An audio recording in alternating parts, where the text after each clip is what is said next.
Hello everybody, Wild Bill for America here, and unless the men and women of faith get off their duffs and start getting rowdy, this nation will be overrun with immorality and godlessness.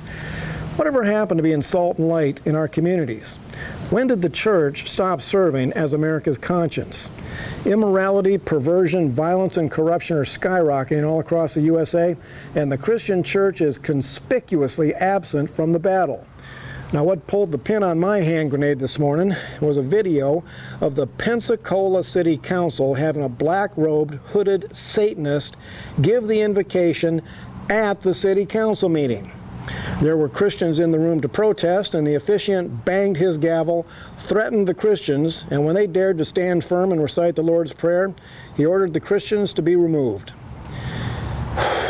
Listen up, America. This nation is plunging headlong into a moral and ethical nightmare. The blood of millions of slaughtered children cries out for justice. Militant sexual perverts are stalking our school children and attacking Christian businesses and churches. The most violent false religion in the world is swarming into our nation, bringing certain bloodshed and terror to our cities. And it's time for the Christians of America to find their courage. This nation was founded on the rock-solid principles of the Christian Judeo faith, and every major problem we're now facing in the USA can be traced to this nation walking away from those founding principles. Enough is enough, people. When an American city welcomes a satanic priest to give their invocation, that is a call to battle stations for the Christian church in America. Now, I understand there were several pastors who attended the meeting in protest, and as we know, they were shut down, and the satanic invocation was given over the city of Pensacola. So, to the churches of Pensacola, I ask this: what now? What are you going to do?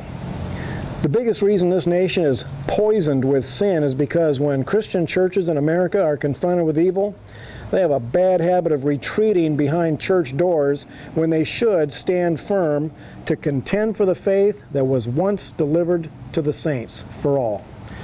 If there's one thing corrupt government has learned, is that they can ram their immoral agendas down the throats of the American people because the Christian church will not put up a fight. Oh, there are a few churches that might offer a token complaint, but when the government bangs the gavel and tells the church to shut up, that's exactly what the Christian church in America does. Remember the apostles when the authorities banged the gavel and told them to shut up? Their reply was, "We must obey God rather than men." Now, Ron Davis is a friend of mine who lives in Pensacola, and I called him about the satanic priest scandal. Ron and I served on the mission field in Haiti, the Dominican Republic, and Honduras. We went toe-to-toe with hardcore Satanism, and I asked Ron what the churches of Pensacola were ready to do. Are they ready to march the banner of "In God We Trust" right back into the public square? Or will they fall back into that nice, comfortable rut of saying, "Oh well, we tried," and going back behind church doors, out of the fray?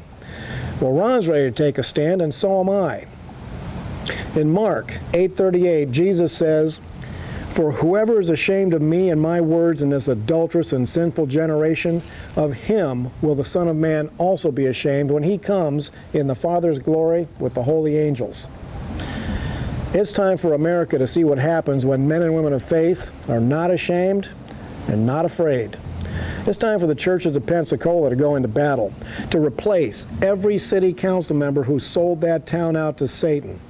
Make an example of them. Enough is enough. It's time for America to see Christian courage rising up to stand against satanic evil that is sweeping this nation. This is Wild Bill for America. Thank you for watching, and America, bless God again.